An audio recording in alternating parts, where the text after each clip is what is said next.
ஒற்றை அரசுக்குரிய நாடு இல்லை. சோழ நாடு ஒற்றை அரசுக்குரிய நாடாக இருந்தது. பாண்டிய நாடு ஒரு ஒற்றை அரசுக்குரிய நாடாக இருந்தது. ஆனால் சேர நாட்டுக்குள்ளார 7 நாடுகள் உண்டு. வரலாற்று அடிப்படையில் கொஞ்சம் ஆய்வு செய்து பார்க்கிறவங்களுக்கு தெரியும். வேநாடு இருந்தது, குட்டநாடு இருந்தது, குடநாடு இருந்தது, அப்படி 7 நாடுகள் இருந்தது. அந்த 7 நாடுகளும் தங்களுக்கான வரையறையை ஒவ்வொரு பகுதியில் செய்தது. அப்போ ஒரு கோடுன்னு அமைச்சாங்க. அந்த கோடு தான் திருவிதாங்கோடு, விளவங்கோடு, திருச்செங்கோடு, கோழிக்கோடு அப்படின்னு கோடுகளை, அந்த கோடு தான் மலையாக அடையாளப்படுத்த. அந்த மலை வரைக்கும் என்னுடைய ஆட்சி. அந்த கோடு என்பது கோடியாகி கொடியானது என்பதாகலாம் ஆய்வு நடத்திருக்கிறாங்க. அது ஒரு பக்கம். அப்போ கொடி என்பது அதிகாரத்தை சார்ந்தது. எப்படி கோடு அதிகார எல்லையோ அது போல கொடி என்பது அதிகார எல்லை. நம்முடைய தமிழ்நாட்டிற்கு ஒரு கொடி இல்லை, அதிகாரம் இல்லை. அது அந்த கொடியில் வெளியே தெரியுது. அம்மா சொன்னாங்க, வழக்கறிஞர் அம்மா, என்னுடைய சொந்த நிலம் இருக்கிறவங்கள்ட்ட, சொந்த வீடு இருக்கிறவங்கள்ட்ட நம்மெல்லாம் கொடியேற்றலாம். தமிழ்களம் என்பது ஒரு பொது இதுதான், அரசுடையது இல்லை, தனி இடம் தான். 2020 அந்த தமிழ்களத்தினுடைய மாடியில் கொடியேற்றினோம். அந்த எல்லைக்கு உள்ளார ஒரு கம்பன் நட்டோம். வந்து நூற்றுக்கணக்கான காவலர்கள் சூழ்ந்துக்கிட்டு அந்த கொடியை, அந்த கம்பத்தை பிடுங்குனா எவ்வளோ போராட்டம், கடுமையாக சண்டை. அது எப்படிங்க எங்கள் இடத்துக்குள்ளார இருக்கக்கூடிய கம்பை பிடுங்குவீங்க? நீங்கள் அதெல்லாம் அங்கே பேசிட்டீங்க, நாங்கள் அதெல்லாம் நான் கடுமையாக தள்ளுறோம்.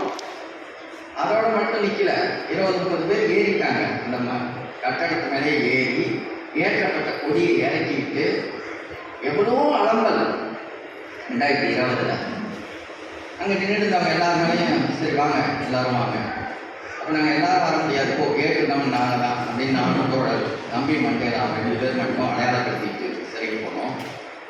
வட சென்னையில் அதே நாளில் இங்கே மதுரையில் தோழர் குறிப்பிட்டார். ஏற்காடு 100க்கு மேலானவர்கள் சிறைப்பட்டோம். பெரும் போராட்டம். ஆக தனி இடம், உங்கள் இடம், எங்கள் இடம்ங்கிறதுலாம் அரசுக்கு தெரியாது. அரசு கூடாதுன்னு அந்த வெறித்தனத்தோடு ஆளுமை செய்கிறாங்க. அது எல்லா இடத்துக்கும் வருவான். தோழர் நீதாபா சொன்னது போல கடைசியாக எங்கே வருவான்னா அந்த தேசத்தை சிதைக்கிறதுல வருவான். இந்த தேசத்துக்கு அடையாளம் இருந்தாங்கன்னா நீங்கள் கொடியேற்றுவீங்க, கொடியேற்றி கேட்பீங்க. இந்த தேசமே இல்லைன்னா அந்த இடத்துக்கு நின்றுவான், நிற்க போகிறான் விரைவாக. அப்பயும் நமக்கு அரைக்கூட்டங்கள் அப்படின்னு அந்த அரைக்கூட்டம்லாம் போடுறதுக்கு எவ்வளோலாம் இசைகள் வருது அல்லது இடம் இருக்குதுங்கிறதுலாம் அப்புறம் நம்ம பார்த்துக்கலாம். அந்த இடத்துக்கு அவன் நகர்ந்துட்டு இருக்கிறான், நாம ஒரு இடத்துக்கு நகரில் விவாதங்கள் தான் கூடிட்டு இருக்கு, செயல்பாடுகள் குறைஞ்சிட்டு இருக்குது. நம்முடைய தோழர் பித்தனும் நம்முடைய பேராசிரியர் சண்முகப்பிரியாவும் கொதிச்சது போல நம்மளும் கொஞ்ச காலம் கொதிச்சுட்டு இருக்கலாம். ஆனால் திட்டமிட்ட செயல்பாடுகள் தேவை, திட்டமிட்ட ஆய்வுகள் தேவை, திட்டமிட்ட திட்டங்கள் தேவை. அப்படி இல்லைன்னா நம்ம வீணாக போவோம். இன்றைய நிகழ்வு இன்னைக்கு சென்னையில் மட்டும் இல்லை, இந்த மதுரையில் மட்டும் இல்லை, சென்னையில் அம்பத்தூரில் நடக்கிறது. அதே போல் காஞ்சிபுரத்தில் காலையில் நடந்தது. செஞ்சியில் இன்னைக்கு இதெல்லாம் முன்னணி சார்பில் முன்னணி ஆதரவு அமைப்புகளாக நடத்தப்பட்டு வருகிறது. இது இல்லாமல் தமிழ் தேச அரசியலை வேறு கோணங்களில் பேசக்கூடிய இயக்கங்களும் சில இடங்களில் நடத்தி இருக்கிறார்கள். இன்றைக்கு பரவலாக தொடர் குறிப்பிட்டது போல ஊடகத்தில் நிறைய பேர் தமிழ்நாடு உரிமைகள் குறித்தெல்லாம் நிறைய பேசியிருக்கிறார்கள். இந்த பேச்சினுடைய அழுத்தம் முதல்வர் ஒரு அறிக்கை விடுகிறார். அவர் என்ன அறிக்கை விடுறாருன்னா, இந்த நாள் தமிழ்நாட்டினுடைய எல்லை மீட்பு போராளிகளுடைய ஈகியர் நாள், அவர் சொல்லுற தியாகிகள் நாள். அந்த நாளோட அவர்களை நினைவு கூறுவோம். தமிழ்நாடு போராடும், தமிழ்நாடு வெல்லும் அப்படின்னு அவங்களுடைய திராவிட முன்னேற்ற கழகத்துடைய இறுதி வரியை அதை போட்டு அவர் முதல்வர் அவருடைய முகநூறு பக்கத்தில் பதிவு செய்திருக்கிறார். சரி, மகிழ்ச்சி, தமிழ்நாடு போராடும், தமிழ்நாடு வெல்லும். தமிழ்நாடு வெல்லும்னு நீங்கள் சொல்கிறது உண்மைன்னா அந்த தமிழ்நாடு உரிமைகளுக்காக போராடணும் அப்படின்னா தமிழ்நாடு வெல்லும். நீங்கள் தமிழ்நாடு போராடும் திமுக வெல்லும்னு நினச்சிக்கிட்டீங்கன்னா அங்கே எதுவுமே நல்லா திமுகவும் தோல்வி அடையும். உண்மையிலேயே தமிழ்நாடு வெல்லணும்னு நோக்கம் வந்ததுன்னா நீங்கள் அந்த கொடியை அறிவிச்சிருக்கணும்.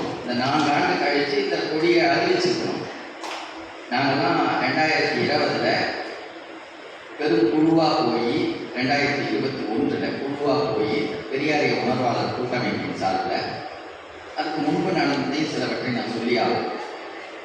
அதற்கு முன்பாக 1990களிலேயே தமிழ்நாட்டுக்கு ஒரு கொடி வேண்டும் என்பது மிக பெரும் அழுத்தத்தோட தமிழ் அறிஞர்கள் நடுவில், தமிழ் ஆர்வலர்கள் நடுவில் ஒரு பெரிய எழுச்சியான ஒரு போராட்டமாகவும் பேரணியாகவும் கூட நடந்தது. அதற்கும் முன்பு 1940களில், 48ல், 49லலாம் அப்போ அண்ணல் தங்கோ அவர் ஒரு கொடி அறிவிக்கிறார்.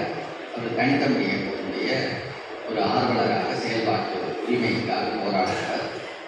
தந்தை பெரியார் அவர்கள் திராவிட நாடு அப்படின்னு திராவிடர் கழகம்னு 1944 சேலம் மாநாட்டில் அறிவிக்கிற பொழுது அதிலிருந்து விலகி வந்தவர்கள், இல்லை திராவிட நாடுன்னு வைக்கக்கூடாது, தமிழ்நாடு தமிழருக்கு தான் சொல்லணும், தமிழ்நாடுன்னு பெயர் வைங்க, அல்லது தமிழ்நாடு கழகம்னு வைங்க அப்படின்னு வலியுறுத்தினவங்க. தமிழர் கழகம்னு வலியுறுத்தினவர் அவர் அரங்கம் அண்ணல் தங்கம் ஒருவர். அவரும் ஒரு கொடி அறிவித்தார். அதன் பிறகு திராவிடர் கழகத்தோடு இணக்கமாக இருந்து மன்னார்குடி மாநாட்டில் நம்முடைய சீபா ஆதித்தனார் ஒரு கொடி அறிவித்தார். இதெல்லாம் 40களின் பிற்பகுதியில் நடந்தது. பெரியார் ஒரு அறிவிப்பு சொல்லிக்கிறார். பெரியார் கடுமையாக பேசினார். பொதுவுடைமையர்கள் பேச விட்டதை அல்லது பேச மறுத்ததை, ஒரு கோட்பாடாக ஏற்க மறுத்ததை பெரியார் ஒருவர் தான் பேசினார். 1938 தமிழ்நாடு தமிழருக்கே என்று சொன்னதில் ஒரு அரசியல் உள்ளீடு இல்லாமல் இருக்கலாம். ஆனால் 1925 தோன்றின கம்யூனிஸ்ட் கட்சி, பொதுவுடைமை கட்சிக்கு என்ன உள்ளீடு இருந்தது? ஒரு தேசிய உள்ளீடு இருந்ததா?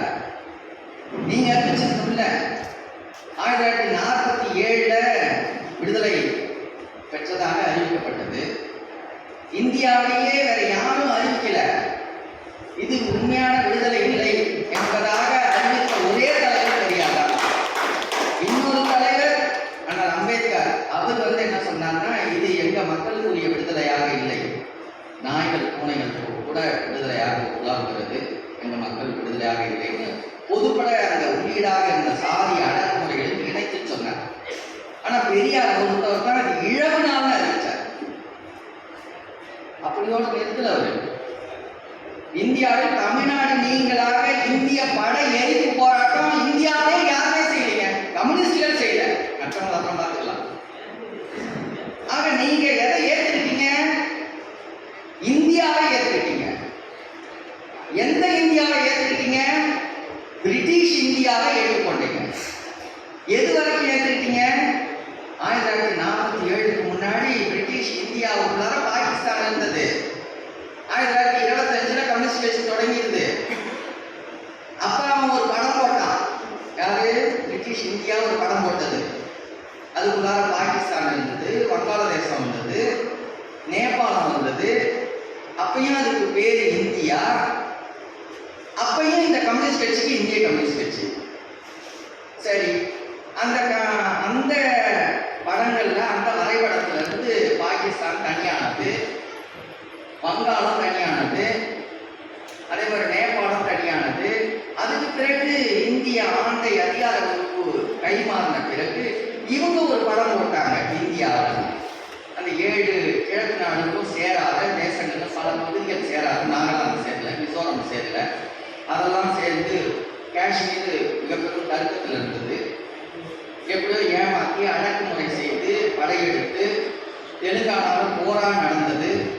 20,000 படை வீரர்கள் எதிர்த்து நின்னாங்க தெலுங்கானாவில். தெலுங்கானா சேரல. இதையெல்லாம் அடக்குமுறையினால இணைச்சிங்க. எனக்கு முன்னாடி ஒரு படம், அப்புறம் இணைச்சதுக்கு பிறகு இன்னொரு படம் மாறிச்சு. இவங்கெல்லாம் மாற்றி மாற்றி மாற்றி மாற்றி இதான் இந்தியா, இதான் இந்தியா, இதான் இந்தியான்னு மாற்றி மாற்றி படம் காட்டிக்கிட்டே இருப்பாங்க. இந்த படத்துக்கு பின்னாடிலாம் இந்த பொதுவுடைமைகள் ஓடிக்கிட்டே இருக்கிறாங்க. அப்பயும் அவங்க இந்தியா, அதுக்கப்புறமும் இந்தியா, அதுக்கப்புறம் நாம சரிங்க இந்திய அதிகார வர்க்கம் எதெல்லாம் சொல்லுதோ அதுக்கெல்லாம் தலையாட்டி இருந்த ஒரு வீரம் செறிந்த அரசியலை உள்ளீடு இல்லாத கட்சியாக கம்யூனிஸ்ட் கட்சி இருந்தது. அதனுடைய தோல்வி தான், அரசியல் தோல்வி தான் இன்னைக்கு வரைக்கும் தாக்குது. அரசியல் தெளிவற்ற அந்த போக்கு தான் இன்னைக்கு வரைக்கும் நம்ம கீழே இருக்குது. அடையாளப்படுத்திக் கொள்ள முடியாத கீழே இருக்கிற நிலை. போட குறிப்பிட்டாங்க மிகப்பெரும் ஆயுத வலுவோடு இருந்த காஷ்மீரம். இந்த காஷ்மீரத்தை அதையே உடைச்செடுத்துட்டான். தமிழ்நாடை உடைச்செடி எடுத்து அவனுக்கு எவ்வளோ நேரம் ஆகும்? ராமதாஸ் சொல்லிட்டு, இங்கே கிருஷ்ணசாமி சொல்லிட்டு, நம்ம ஜான் பாண்டியன் சொல்லிட்டு, கொங்கு மண்டலத்தில் இருக்கக்கூடிய சில கொங்கு இயக்கங்கள் சொல்லிட்டு மிகப்பெரும் வரவேற்கப்படுறாங்க. ஏன் வடக்கு வன்னியர் ஆட்சி வச்சுருக்காங்க, தெற்கு முக்குளத்தோரோ அல்லது பல்ல சமூகத்தை சார்ந்தவர் யாராவது ஒருத்தவங்க போட்டியில் ஆட்சி பிடிக்கலாம், தான் முதலமைச்சராக வரலாம். கொங்கு மண்டலத்தில் ஒரு கவுண்டர் வெள்ளாள கவுண்டர் ஆட்சிக்கு பிடிக்கலாம். இப்படியான கற்பனையில உடைபடுவதை வரவேற்க போகிறார்கள். இந்த தமிழ் தேச அரசியலாளர்கள் என்ன பண்ண போறோம்? கம்யூனிஸ்டுகள் உடனே அதுவும் இந்தியாவில் நடந்து இருக்கு அப்படின்னு மட்டரகமான ஒரு அரசியல் ஆய்வற்ற அறிவிப்புகளுக்கு போவாங்க. அவங்களுக்கு தேசத்தை பற்றி கவலை இல்லை. தேசம்னா இந்தியா தான். ஒரு கம்யூனிஸ்ட் கட்சி எந்த கட்சியும் பேர் சொல்ல வேண்டிய தேவையில்லை. தனிக்கு மார்க்சிய லெனினிய கட்சி பாஜகவை விட, காங்கிரஸை விட இந்த இடங்கள்லாம் நம்ம அதோட ஒத்து போகணும். ஏன்னா எல்லாவற்றையும் விட தேசிய பாதுகாப்பு ரொம்ப முக்கியமானது. கம்யூனிஸ்ட் கட்சியினுடைய அறிக்கையில் இருக்கு, எடுத்து பாருங்க. எம்எல்ஏ அறிக்கையில் எல்லாவற்றையும் விட வர்க்க போராட்டத்தை விட மிக முக்கியமா பார்க்க வேண்டிய இடம் நாட்டின் ஒற்றுமை முக்கியமானது. நாட்டின் ஒற்றுமை நீங்க எதை சொல்றீங்க? அப்ப நாடுனா என்ன, தேசம்னா என்ன? உங்களுக்கு இந்தியா என்பதை தேசம் என்று சொல்லுகிற கட்சி தான். அப்ப தேச வரையறை கூட உங்களுக்கு மார்க்சிய கண்ணோட்டத்தில் இல்லை, வல்லரசியல் வகுத்து கொண்ட வரையறை தான் நீங்க பேசுறீங்க. உண்மையாகவே இந்த தேச விடுதலைக்கு, இந்த தமிழ் தேசத்துக்கு ஒரு கொடி வேணும்னு யார் போராடி இருக்கணும்னா கம்யூனிஸ்டுகள் போராடி இருக்கணும். போராடு இந்த மெலிவு தமிழ் உணர்வாளர்கள் பொதுப்பட தமிழுக்காக ஒரு கோரிக்கையை வச்சு தமிழ்நாட்டுக்குன்னு ஒரு கொடிக்காக பேசுறாங்க. இதுதான் நேரம்னு தமிழ் தேசத்தை தமிழர்கள் ஆள வேண்டும் என்கிற கண்ணோட்டத்தில் இருக்கக்கூடிய இந்த தமிழர்களுக்கு பகைவர்கள் யாரு? அதாவது தெலுங்கு ஆட்சி செய்யறான், கன்னடம் ஆட்சி செய்யறான். கன்னட பெரியார் என்ன இதை பற்றி கவலை, தெலுங்கு முதலமைச்சராக வரக்கூடியவருக்கு அவருக்கு என்ன இதை பற்றி கவலை. ஆனால் தமிழன் ஒருத்தரும் ஆட்சி பண்ணிட்டாங்கன்னா அப்போ தமிழ்நாட்டுக்கு ஒரு கொடி வந்துடும். இப்படியாக சொல்லக்கூடிய இயக்கங்கள் இதான் நேரம் இதை பற்றி பேசுது. நம்ம இன்னும் கொஞ்சம் கூர்மையாக பார்க்க வேண்டிய இயக்கங்கள் எவ்வளோ சிக்கல்ல இருக்கிறோம். இன்னொரு இடத்துல நான் இன்னும் சொல்றேன், எப்படி இந்தியாவில் விடுதலை பெறவில்லை, இது ஒரு இழவு நாள்னு அறிவிச்சாரோ பெரியார், அதே போல இந்த தமிழ்நாட்டிற்கு ஒரு கொடி வேண்டும் என்று அழுத்தம் திருத்தமாக 1955 பேசினவர் பெரியார் தான். பேச்சோட இருக்கல, இந்திய கொடி எங்களுக்கு தேவையில்லை, அது எங்களுடைய கொடி இல்லை, வெளிப்படையாக தமிழ்நாட்டிற்கு ஒரு கொடி வேணும். அவர் பெரிய பொதுவுடைமையாளர் இல்லை, ஒரு வர்க்க போராளி கிடையாது. அவரு ஒரு சமூக மாற்றத்தை, ஒரு சமூக நீதி என்கிற கண்ணோட்டத்திலிருந்து ஒரு ஜனநாயக அடிப்படையில் புரிந்து கொண்டு பேசியவர், வெட்டவெச்சமாக பேசினார். அந்த துணிவும் அந்த தெளிவும் கூட கம்யூனிஸ்டுகிட்ட இருக்கு. அப்ப அதை சரியா முன் வச்சிருந்தாங்கன்னா ஏன் பெரியார் 55 நல்லா புரிஞ்சுக்கணும். 55 என்பது மொழி வழி மாநில பகுப்புக்கு முன்பு. எடுத்து பாருங்க, விடுதலையில அவருடைய நூலே இருக்குது, அந்த நூல்கள்ல பதிவு இருக்குது. இந்த நேரங்களில் பொதுவுடைமைகள் என்ன பண்ணிட்டு இருந்தாங்க? அப்ப தேசம் பற்றியான கணிப்புல தமிழ் தேசம் என்பது அரசியலாக, கொள்கைகளாக, மொழி வழியாக, பண்பாட்டு வழியாக, வரலாற்றியல் வழியாக நாம் புரிந்து கொண்ட ஒரு கட்டமைப்பு. இந்த கட்டமைப்பு பூ அறிவிச்சா போதாது, பணம் அறிவிச்சா போதாது, கொடி அறிவிச்சா. இந்த கொடி அறிவிக்கலைன்னா இந்த தமிழ் தேசம் துண்டு விடுவதில் முதல் பெரும் காரணிகள் அம்மா குறிப்பிட்டது போல இந்த தேர்தல் கட்சிகள், அதில் கம்யூனிஸ்டும் இந்த தேர்தல் கட்சிகள் சிதைத்துக் கொண்டிருக்கிறது. நம்மால் உருவாக்கப்படுகிற தமிழ் தேசிய அரசியலை தேர்தல் கட்சிகள் எல்லாம் சிதைத்துக் கொண்டிருக்கிறது. கடந்த காலத்தில் திமுக திராவிட நாடு அல்லது தமிழ்நாடு உரிமைகள் பற்றிலாம் பேசுனதுனால ஏதோ அக்கம் பக்கம் பேசிட்டு இருக்கு. சரி, இவங்க எப்படியாவது ஒரு கொடியை அறிவிப்பாங்கன்னு இன்னும் சில திராவிட முன்னேற்ற கழகத்தை சார்ந்த கமிடிய உணர்வாளர்கள் நம்புகிறார்கள். இந்த நம்பிக்கையிலிருந்து தான் சில முன்முயற்சிகள் 2020 முன்னெடுத்தோம். பெரியாரிய உணர்வாளர் கூட்டமைப்பு ஒரு நீண்ட கால கனவு. பெரியாரிய தோழர்கள்லாம் ஒன்றிணைக்கணும், அம்பேத்கரிய கருத்தாளர்கள் ஒன்றிணைக்கணும், மார்க்சிய கண்ணோட்டமுடையவர்கள் ஒருங்கிணைக்கணும், அவர்கள் எல்லாம் சேர்ந்து ஒரு பெரிய தமிழ் தேசிய அரசியல் உரிமை கருத்தாளர்கள் இந்த கண்ணோட்டங்கள்ல இருக்கிறவர்கள்லாம் ஒருங்கிணைந்து ஒரு கூட்டமைப்பை உருவாக்கணுங்கிறதெல்லாம் நம்முடைய கனவு திட்டமாக கருத்தோட்டங்களாக இருந்து கொண்டிருக்கு. அந்த திட்டத்தினுடைய ஒரு கூறு தான் பெரியாரிய உணர்வாளர் கூட்டமைப்பு. அந்த கூட்டமைப்புக்குள்ளார ஏறத்தாழ 160 இயக்கங்கள். அந்த 160 இயக்கங்களும் பேசி இந்த கொடியை ஏறத்தாழ ஒரு கிழமைக்கு எல்லா இயக்கங்களுக்கும் ஒரு அழைப்பு கொடுத்து, இப்படியாக ஒரு கொடியை அரசு அறிவிக்கிற வரை பெரியாரிய உணர்வாளர் கூட்டமைப்பு நம்ம ஒரு கொடியை உருவாக்கலாம் அப்படின்னு சொல்லி எண்ணற்ற கொடிகளை வடிவமைத்தோம். இறுதியாக இந்த கொடி இதை அறிவித்தோம். அந்த பெரியாரிய கூட்டமைப்புடைய அதுக்கும் பல திறனாய்கள் வந்தது. என்னையா, உலகத்திலே எங்கேயுமே ஒரு நாட்டை அல்லது ஒரு தேசத்தை கொடிக்குள்ளாக கொண்டு வந்தது யாரும் கிடையாது. இது என்ன இழிவுபடுத்துறீங்களா அப்படின்னா பேசினாங்க. அதெல்லாம் ஒரு பக்கம் இருக்க அந்த கொடி அறிவிக்கப்பட்டது. அறிவிச்சதோட நிற்கல. இன்னைக்கு நம்ம பேராசிரியர் குறிப்பிட்டது போல ஊரெல்லாம் நம்ம கொண்டு போகணும், அதெல்லாம் கொண்டு போகணும். ஏறத்தாழ 100 இடங்கள்ல கொடியேற்றப்பட்டது. 100 இடங்கள்ல ஆயிரக்கணக்கான இளைஞர்கள் மிகப்பெரும் ஊர்வலமாக போய் அரசனுடைய அடக்குமுறைகள்லாம் எதிர்த்து பெரியாரிய கூட்டமைப்பின் வழியாக அந்த கொடி பரவலானது. இதோட ஒரு 5000 கொடிகளுக்கு மேல அச்சிட்டு தமிழ்நாடு முழுக்க எல்லா ஊர்களையும் ஏற்றப்பட்டது. அடக்குமுறைகளுக்கு எதிராக ஏற்றப்பட்டது. கொளத்தூர்ல, சேலத்துலலாம் கொளத்தூர் மணி தலைமையில மிகப்பெரும் போராட்டமாக ஆயிரக்கணக்கான பேர் கொடியேற்றிட்டு பல்வேறு நெருக்கடிகளுக்கு ஆட்பட்டாங்க. பல ஊர்களில், இங்கே மதுரையில் நடந்தது போல எல்லா ஊர்லையும் நடந்தது. தொடர் போராட்டமாக தான். ஆனா ஒரு அரசியல் உள்ளீட்டுக்கான ஒரு திட்டத்தோடு இயங்க முடியல பெரியாரிய உணர்வாளர் கூட்டமைப்பு. இருக்கக்கூடிய மெலிவுகளே அது ஒண்ணு. அது இன்னும் வலுப்பட்டு இருந்ததுன்னா இன்னும் அந்த நகர்வுகள் இன்னும் கொஞ்சம் வலுவாக போகும். ஏன் அதுக்கு அப்படி அந்த உள்ளீடு கிடைக்கல அப்படின்னா, அதுக்கு மார்க்சிய கண்ணோட்டத்தினுடைய ஒரு கூட்டமைப்பு பற்றியான அக்கறை தேவையும் அதை ஒழுங்குபடுத்த வேண்டிய பொறுப்புணர்ச்சியும் கொண்ட ஒரு திட்டமிடல்கள் குறைவாக இருந்தது. அதே சரி இதுவாக உருவானதே அதே நேரத்தில் குறைந்தபட்ச மார்க்சிய கண்ணோட்ட இயக்கங்கள் எல்லாம் அதை வலுப்படுத்தணுங்கிற அக்கறையோடு நம்மளாம் ஒருங்கிணைஞ்சு எல்லாரும் கொஞ்சம் கூடி இதே நேரத்தில் மார்க்சிய இந்த நேரத்தில் நாங்கள் சிபிஐயினுடைய தலைமைகள்கிட்ட பேசுகிறோம், மார்க்சிய பொதுவுடைமை கட்சியினுடைய தலைமைகள்கிட்ட பேசுகிறோம், மாலை இயக்கங்களுடைய தலைமைகள்கிட்ட பேசுகிறோம். வாங்க இந்த கூட்டமைப்புக்கு வாங்க, நெறிப்படுத்துவோம். ரொம்ப வெளிப்படையாக சொல்லணும்னா இன்னொரு வேடிக்கை, பார்ப்பனிய பேசிச எதிர்ப்பு மாநாடு முன்னணி நடத்தினது. அது என்னங்க, அது பார்ப்பனியம், நீங்கள் வெறுமனா பாசிசம் எதிர்ப்பு மாநாடு நடத்தின வாரம் அப்படின்னு சொல்லுது ஒரு பேசிச்சு. பார்ப்பனியம்னு சொல்லக்கூடாது. கடுமையான திறனாய்வு தேவைன்னு. அப்ப பார்ப்பனியத்தை என்னன்னு புரிஞ்சுக்கல. எத்தனை ஆண்டுக்கு பிறகு 100 ஆண்டு RSS கொண்டாடுறான், 100 ஆண்டு கம்யூனிஸ்ட் கட்சியில் கொண்டாடுது. பார்ப்பனியம் என்னன்னு புரிஞ்சுக்காத கம்யூனிஸ்ட் கட்சி.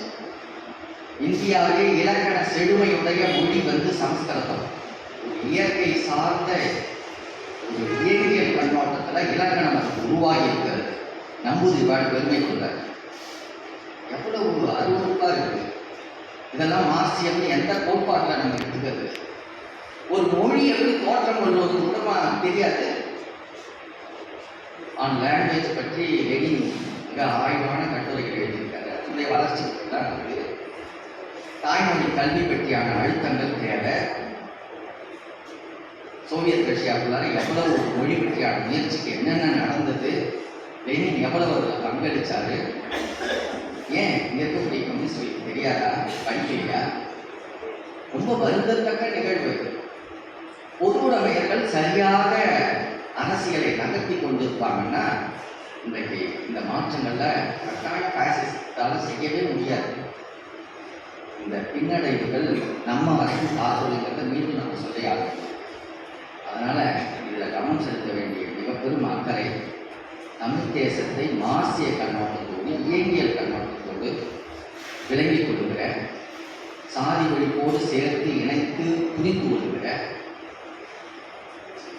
அம்பேத்கரிய கருத்தாளர்களை பெரியாரிய கருத்தாளர்களை இணைத்து வைத்து திட்டங்கள் வகுக்கிற, எல்லாரையும் ஒருங்கிணைக்கிற என்னோட பதிவு சொன்னார். நம் மேலான தனித்த இழிவுகளை கூட நம்ம உடச்சிக்கிட்டு அந்த இணக்கங்களுக்காக போகணும். அது போன்றதான இணக்கங்களை செழுமைப்படுத்திக் கொள்கிற ஒரு முழுமையான இயங்கியல் செயல்பாடுகளோடு நாம் நடந்தாக வேண்டும். முன்னணி அதற்கான முயற்சிகளை செஞ்சிருச்சுன்னு நான் சொல்ல வரல, முயற்சிகளை செய்து எவ்வளவோ இழிவுகள், எவ்வளவோ கடுமையான தாக்குதல்கள். நம்ம என்னமோ அறிவாலயத்துடைய வாசல் அடிக்கிற மாதிரி அவங்கள்ட்ட போய் என்னத்தையோ கேட்கணும்னு சொல்லி இந்த கூட்டத்தை நடத்துறதுக்கு நம்ம எவ்வளோ அரும்பாட்டை போச்சுலாம் கொடுக்குற ஒரு அறிவிப்பு செய்யறதுக்கு எவ்வளோ சொல்லப்படுறோம். முற்றதிகார முன்னாடி முதன்மை இலக்குன்னு ஒரு பரப்பல் நிகழ்ச்சியை செய்தோம். அந்த நிகழ்ச்சி நம்முடைய தோழர் தேவதாஸ் குறிப்பிட்டதோடு அந்த நிகழ்ச்சியின் வழியாக ஒரு அறிவிப்பை கூட செஞ்சோம். சுங்கச்சாவடிகளை இழுத்து கொண்டு ஒன்று ஒரு 2 மாதம் பரப்பல் நிகழ்ச்சி 6 முனைகள்லேருந்து எல்லா ஊர்களையும் பரப்பல் செய்துட்டு வந்தோம். அதற்கான குண்டறிக்கை எல்லாம் கூட அணியமாக இருக்குது. பரப்பல் வேலைகள் தொடங்கி இருக்குது. ஆளுநர்கள் பதவி ஒழிப்பு அப்படின்னு ஒரு டிசம்பர் மாதத்தில் 13ஆம் நாள் சென்னையில் மிக பெரும் தொடர் முழக்க போராட்டம் எல்லாரையும் ஒருங்கிணைக்கிறதுக்கான பெருமுயற்சியோட இப்படி நம்மளுடைய தேச அடையாளத்தை இயங்கியல் கண்ணோட்டத்தோடு நிறுவுவதற்காக சாதி ஒழிப்பு உள்ளீடுகளோடு பெரியாரிய அம்பேத்கரிய தோழர்களை இணக்கப்படுத்தி தமிழ் தேசிய உணர்வாளர்களை இணக்கப்படுத்தி நாம் வெறும் திட்டமிட்ட செயல்பாடுகளோடு நடந்தார்கள். யார் யாரையெல்லாம் இணைக்க முடிகிறதோ அத்தனை பேர் இணைத்தார்கள். நமக்குள்ளார விவாதங்கள் நடக்கட்டும், கருத்துங்கள் நடக்கட்டும், நாம் பேசுவோம், தொடர்ந்து பேசுவோம், தொடர்ந்து விவாதிப்போம், தர்க்கமிடுவோம். ஆனால் நம் செயல்பாடுகள் முன்னோக்கி நகர்ந்தார்கள். ஆரியத்தை, பார்ப்பனியத்தை அவ்வளவு எளிதாக வீழ்த்திட முடியாது. தமிழ் தேசிய அரசியல் வலிமையாக வேண்டும். அந்த வலிமைக்கு வெறும் பெரியாரியமோ, வெறும் அம்பேத்கரியமோ, வெறும் மார்க்சியமோ போதாது. இவற்றின் இணைவுகள் தேவை. இந்த இணைவுகளை இயங்கியல் கண்ணோட்டத்தோடு பொறுத்து சிந்திக்கக்கூடிய செயல் திட்டங்கள் தேவை. அதற்கான முயற்சிகளை முன்னணி தொடர்ந்து செயல்படும். அனைவரும் ஒருங்கிணைந்து செயல்படுவோம். வலிமையான ஒரு போர் எழுச்சியை நாம் உருவாக்குவோம். நம்பிக்கையோடு நான் அடுத்த ஆண்டுகளில் பெரும் போராட்டத்தை மக்கள் திரளை சந்திப்போம்.